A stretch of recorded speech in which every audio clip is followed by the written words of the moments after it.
श्री स्वामी समर्थ. तुम्हा सर्वांचे आपल्या यूट्यूब चॅनलवरती मी अगदी मनापासून स्वागत करते.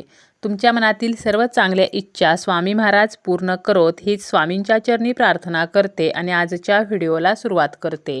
आजच्या व्हिडिओमध्ये आपण पाहणार आहोत ते म्हणजे 5 जुलैला शुक्रवारी आहे दर्श अमावस्या आणि या दिवशी चुकूनही काही वस्तू आपल्याला घरी आणायच्या नाहीत. तुम्हाला अमावस्येच्या अगोदरच या वस्तू घरामध्ये आणून ठेवायच्या आहेत, परंतु चुकूनही आपल्याला या वस्तूंची खरेदी ही अमावस्येच्या दिवशी करायची नाही. नाहीतर याचे दुष्परिणाम जे आहेत तर ते आपल्याला भोगावे लागतात आणि आपल्या घरातील जी काही लक्ष्मी आहे तर ती निघून जात असते. ज्या ठिकाणी लक्ष्मी येते त्या पाठोपाठ तिची बहीण अलक्ष्मी म्हणजे गरिबी, दरिद्री तर ही सुद्धा येत असते. परंतु ज्या ठिकाणी अलक्ष्मी असते, दरिद्रता असते तर त्या घरामध्ये लक्ष्मी जी आहे तर ती कधीही येत नाही. म्हणूनच ठराविक तिथी असतात तर त्या दिवशी आपल्याला काही गोष्टी ज्या आहेत तर त्या पाळायला हव्यात, ज्यामुळे लक्ष्मी माता जी आहे तर ती आपल्यावरती नाराज होणार नाही. तुम्ही अमावस्येच्या दिवशी दानधर्म करू शकता. अमावस्येच्या दिवशी दान करणे हे अत्यंत शुभ आणि अत्यंत चांगले मानले जाते. परंतु तुम्हाला काही वस्तू घरामध्ये मात्र घेऊन यायच्या नाहीत. आता तुम्ही कोणत्या वस्तू दान करू शकता हे पाहूया. तर तुम्ही या दिवशी पीठ जे आहे म्हणजे गव्हाचे पीठ असेल, ज्वारीचे पीठ असेल ते तुम्ही दान करू शकता. तेल दान करू शकता, मीठ दान करू शकता. तसेच तुम्ही हे सर्व एकत्रितपणे म्हणजे बघा, पीठ घ्यायचं, त्यासोबत तेल, त्या पिठामध्ये आपल्याला मीठ, मिरच्या ज्या आहेत तर त्या वाळलेल्या मिरच्या असाव्यात. तर असं एकत्रितपणे आपण शिदा जो आहे तर तो ब्राह्मणाला दान करू शकतो. तसेच अमावस्येच्या दिवशी आपण वस्त्रदानसुद्धा करू शकतो. ज्या व्यक्ती गरीब आहेत, गरजू आहेत तर त्यांना वस्त्रदान जर केले तरीसुद्धा आपल्याला याचे फळ मिळत असते. परंतु आपल्याला या वस्तू दान करायच्या आहेत आणि घरी कोणत्या वस्तू आणायच्या नाहीत तर बघा, त्यामध्ये आहे ते म्हणजे पहिलं मीठ. आता मिठाचं आपण दान करू शकतो, परंतु आपल्याला खरेदी करून ते आपल्या घरामध्ये घेऊन यायचं नाही. आपल्या आयुष्यामध्ये मिठाला अनन्यसाधारण महत्त्व आहे. मिठाशिवाय जेवण जे आहे तर ते बनत नाही असं म्हटलं जातं. म्हणजे बघा, मीठ जर नसेल आपल्या जेवणामध्ये तर त्या जेवणाला चव येत नाही. तसेच ज्योतिषशास्त्रामध्ये सुद्धा मिठाला महत्त्वाचे स्थान आहे. आर्थिक समस्या दूर करण्यासाठी, घरातील नकारात्मकता जी आहे तर ती नष्ट करण्यासाठी मिठाचे वेगवेगळे उपाय केले जातात. तसेच राहू आणि केतूचा नकारात्मक प्रभाव कमी करण्यासाठी सुद्धा मीठ अत्यंत उपयुक्त आहे. परंतु असं हे मीठ जे आहे तर ते अमावस्येच्या दिवशी मात्र चुकूनही आपल्याला घरामध्ये खरेदी करून आणायचे नाही. तुम्ही जर अमावस्येच्या दिवशी मिठाची खरेदी करून घरामध्ये आणत असाल तर माता लक्ष्मी नाराज होते. घरामध्ये सुख शांतता जी आहे तर ती भंग पावते. घरामध्ये धनाची कमतरता भासू लागते. त्यामुळे चुकूनही मीठ खरेदी करायचं नाही. यानंतर आहे ते म्हणजे या दिवशी तेल जे आहे तर ते सुद्धा खरेदी करू नका. तुम्ही तेल जे आहे तर ते दान करू शकता. म्हणजे तुमच्या घरामध्ये जे आहे ते, किंवा तुम्ही बाहेरच तेल खरेदी करा आणि ते तुम्ही एखाद्या मंदिरात किंवा एखाद्या गरजूला दान करू शकता. परंतु घरामध्ये मात्र खरेदी करून तेल आणू नये. तेलाने मालिशसुद्धा या दिवशी करू नये. तुम्ही जर केसांना तेल लावणार असाल तर अमावस्येच्या दिवशी ते चुकूनही लावू नये.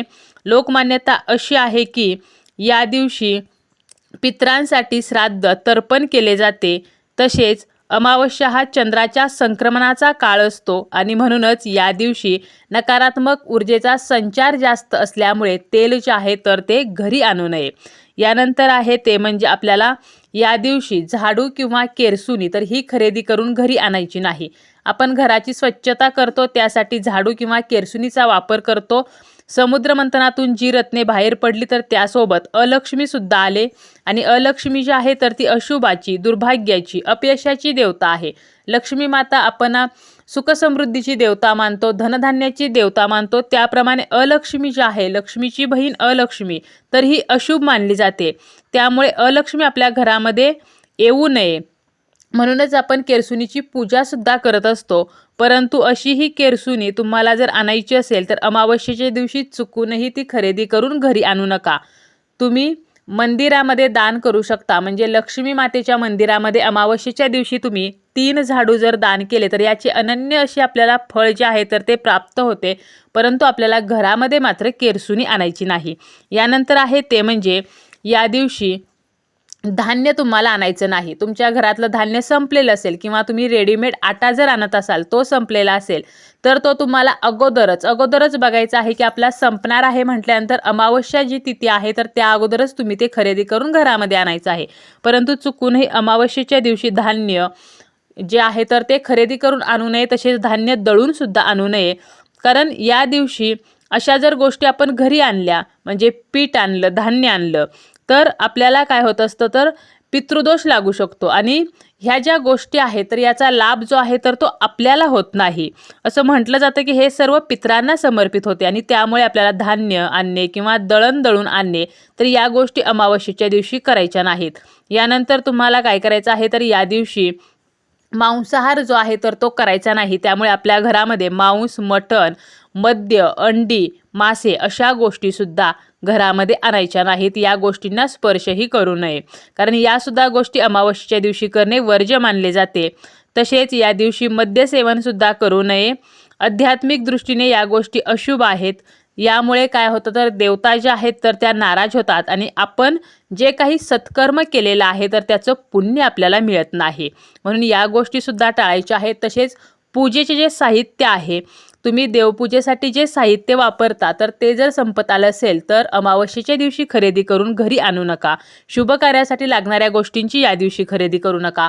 अमावस्येच्या दिवशी नवीन कपडे जे आहेत तर ते खरेदी करू नयेत. तसेच नवीन कपडे परिधानसुद्धा करू नयेत.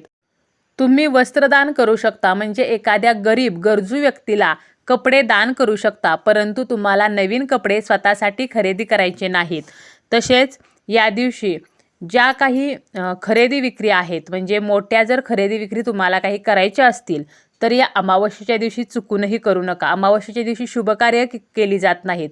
म्हणजे गृहप्रवेश असेल, मुंडन असेल किंवा कोणतंही शुभकार्य जे आहे तर ते करू नये. अमावस्येच्या दिवशी केस कापणे, नखे कापणे या ज्या गोष्टी आहेत तर त्यासुद्धा वर्ज्य करायच्या आहेत. तसंच आपल्या घरामध्ये या दिवशी कलह, किरकिर, कटकट जी आहे तर ती करू नये. भांडण, वादविवाद करू नये. कारण या दिवशी नकारात्मक ऊर्जा जी आहे तर ती वातावरणामध्ये जास्त प्रमाणात असते आणि जर तुम्ही या दिवशी घरामध्ये कलह करत असाल तर तुमच्या घरातील नकारात्मकता जी आहे तर ती वाढीस लागेल.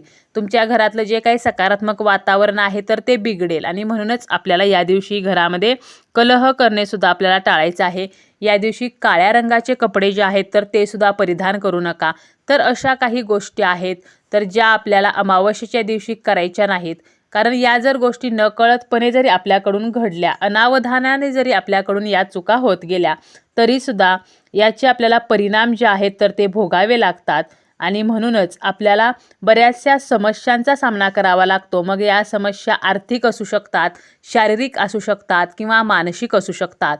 म्हणूनच काही गोष्टींची खरेदी अमावस्येच्या दिवशी चुकूनही करू नये.